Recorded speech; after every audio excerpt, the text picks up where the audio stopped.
পারুল আর রায়ানকে আলাদা করতে এবার তুর্যর সঙ্গে হাত মেলালো শিরিন। হ্যাঁ বন্ধুরা, এমনটাই দেখা যাবে। তাই সম্পূর্ণ জানতে ভিডিওটিতে লাইক দেওয়া, চ্যানেলটি সাবস্ক্রাইব করে দেখতে থাকুন। গল্পের শুরুতে দেখা যাবে পারুল রায়ানকে বলে, দেখ তুই এসব খাবি না, খাবি না তুই। দেখ আমি কিন্তু ফাঁকা আওয়াজ দিচ্ছি না, এখনই কিন্তু আমি দাদুকে ফোন করব, দেখবি আমি ফোন করব। এই বলেই রায়ানের থেকে ফোন নিয়ে নেয়। তখনই রায়ান বলে, না পারুল, একদম ফোন করবি না, বুঝতে পেরেছিস, ফোন করবি না।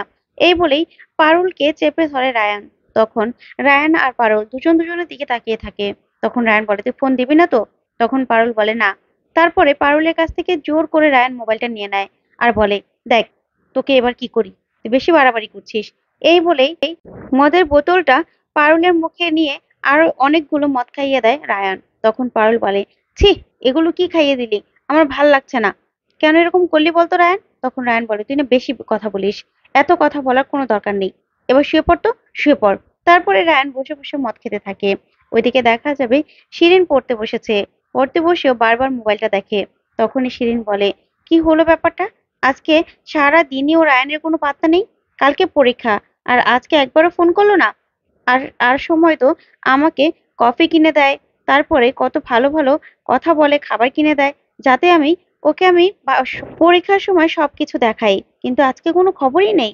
ব্যাপার কি, ও কি পারুলের সঙ্গে পড়াশোনা করছে নাকি? দেখি তো, একটা ফোন করে। এই বলেই শিরিন ফোন করতে থাকে রায়ানকে। ওইদিকে দেখা যাবে পারুল শুয়ে আছে। তখনই পারুল বলে, তোর ওষুধগুলো না দমে কাজ করেছে রে রায়ান, আমার শরীরে আর কোনো সর্দিই নেই, ভালো হয়েছে।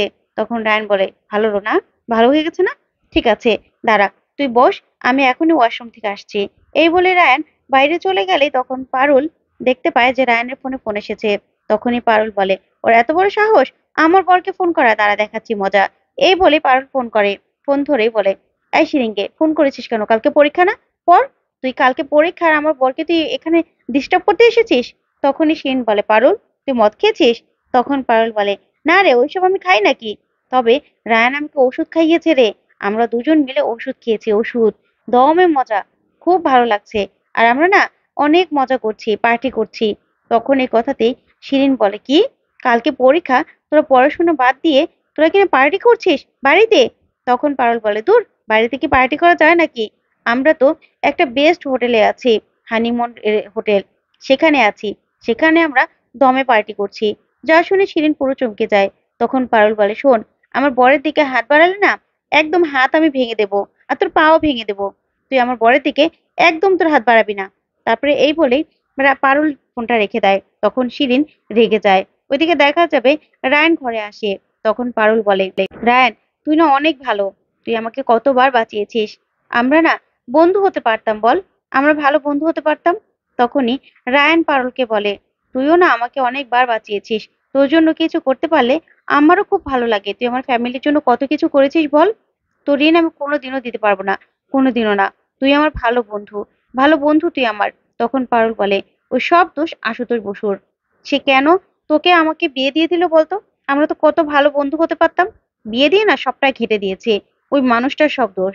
তখন রায়ান বলে, হ্যাঁ, এখন আর কি বলে কি হবে, যাক, নেশা করে এখন বুঝতে পেরেছিস তাই তো, ভূতের মুখে রাম রাম। তখনই পারুল বলতে থাকে, দেখ না এবার কি করি, ওই আশুতোষ বসুকে আমি কি করে সবটা বলি, আর কি করে শিক্ষা দিই তুই দেখ, এখনই ফোন করব। এই বলেই পারুল মোবাইল নিয়ে আশুতোষ বসুকে ফোন করতে থাকে। তখন রায়ান বলে, না না, দাদুকে ফোন করিস না পারুল। তখন পারুল বলে, না, এখনই আমি ফোন করব। কিছুতেই পারুলকে কথা শোনাতে পারে না রায়ান। তখন পারুল ফোন করে দাদুকে। তখন দাদু ফোনটা দেখে রায়ানের। তখন বলে, এত রাতে ফোন, মানে কি, আবার কোনো বিপদ হলো না তো?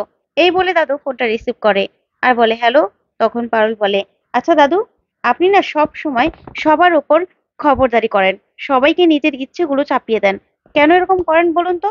আপনি আমার আর রায়ানের যদি বিয়েটা না দিতেন, আমরা কত ভালো বন্ধু হতে পারতাম ইউনিভার্সিটিতে, আপনি জানেন? আপনি সব সময় সবার উপর এরকম জোর জবরদস্তি করেন, কেউ এই কথাগুলো মানবে কিনা সেটা আপনি একবারও ভাবার চেষ্টা করেন না। আপনি না খুব খারাপ, খুব খারাপ একজন মানুষ। তখন আরো অনেক কথা বলতে থাকে পারুল। ওইদিকে দাদু চুপ করে শুনতে থাকে। তখনই দেখা যাবে পারুল কথাগুলো সব বলে ফোনটা রেখে দেয়। তখন ঠাম্মি বলে, কি বললো গো? তখন দাদু বলে, কে জানে, নেটওয়ার্কের জন্য তো কিছু শুনতে পারলাম না। তখন ঠাম্মি বলে, মনে হয় ওদের ভুলে ফোন চলে এসেছে, না হলে তো ওদের জানার কথা, এতক্ষণ আমরা ঘুমিয়ে পড়েছি, এত রাতে তো ওদের ফোন করার কথা নয়। তখন দাদু বলে, কি জানি কোনো বিপদ হলো নাকি, ফোন করে দেখবো। তখন ঠাম্মি বলে, না না, তোমার ফোন করার কোনো দরকার নেই। কারণ যে কারণেই হোক না কেন, বিপদে পড়ে হোক আর যে কারণেই হোক না কেন, দুটিতে আজকে একসঙ্গে আছে বিয়ের পরে। থাক না, ওদের মতো ওদের থাকতে দাও। তখন দাদু বলে, ঠিকই বলেছো, এ ব্যাপারটা না আমি ভাবিনি। আচ্ছা, ওদেরকে ডিস্টার্ব করার কোনো দরকার নেই, ওরা থাকুক ওদের মতো করে। এই বলে দাদু আর ঠাম্মি আবারও শুয়ে পড়ে। তখন পারুল ওইদিকে রায়ানকে বলে, দেখেছিস, বুকের পাটা লাগে, আমার মতো সাহস লাগে। তোরা তো দাদুকে কেউ কিচ্ছু বলতে পারিস না, আমি বলতে পারি। আমি দাদু যা করেছে তার জন্য দাদুকে বলে দিয়েছি। আজকে আমার মনটা খুব হালকা লাগছে। তখন রায়ান বলে, ভালো লাগছে তো? তখন পারুল বলে, হ্যাঁ। আচ্ছা আয় নাচি। এই বলে দুজন নাচ করতে থাকে। তারপরে নাচ করতে করতেই হয়রান হয়ে তারপর শুয়ে পড়ে। তখন পারুল বলে, দমে মজা হলো, দমে। তখন রায়ান বলে, ঠিক আছে, তুই শুয়ে পড়, আমি তোর মাথায় হাত বুলিয়ে দিচ্ছি। এই বলেই রায়ানের বুকে ঘুমিয়ে পড়ে পারুল। তারপর দেখা যাবে সকালবেলা শিরিন রায়ানকে ফোন করে। তখন শিরিনের ফোন দেখে রায়ান বলে, এই পারুল, অনেক বেলা হয়ে গেছে রে, এ তো শিরিন ফোন করছে। তখন ফোনটা রিসিভ করে বলে, হ্যালো শিরিন। তখন শিরিনকে চোখের সামনে দেখে রায়ান পুরো চমকে যায়। তখনই রায়ান বলে ওঠে, শিরিন। তারপরে পারুলও উঠে বসে।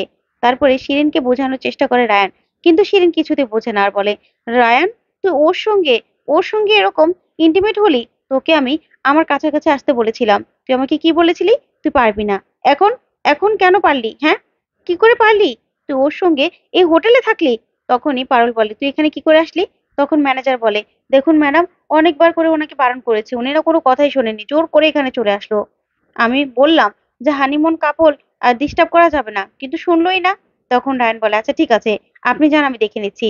তখনই শিরিন বলে, তুই একা আলাদা করে হানিমুন হোটেলে এখানে চলে এসেছিস, তাও বাইকে করে? তখন রায়ন বলে, দেখ শিরিন, তুই যেটা বলছিস সেটা সত্যি নয়, তুই যেটা বলতে চাইছিস সেটা মিথ্যে, বুঝতে পেরেছিস? সেটা সেরকম কিছু হয়নি। তখন শিরিন বলে, আবার বলবি? তখন পারুল বলে, তুই লুকোচ্ছিস কেন? তুই মিথ্যে কথা বলছিস কেন? শোন, আমরা না অনেক মজা করেছি, অনেক আনন্দ করেছি। তোর কোনো সমস্যা আছে? আমরা তো স্বামী স্ত্রী, এখানে তো লুকোনোর কিছু নেই। তখনই শিরিন বলে, রায়ান, তুই আমাকে ঠকিয়েছিস, ঠকিয়েছিস তুই আমাকে। তোর সঙ্গে আমি কোনো রকম কোনো সম্পর্ক রাখবো না। তখন রায়ান বলে, দেখ শিরিন, তুই আমাকে ভুল বুঝছিস, এরকম করিস না, দেখ এরকম করিস না।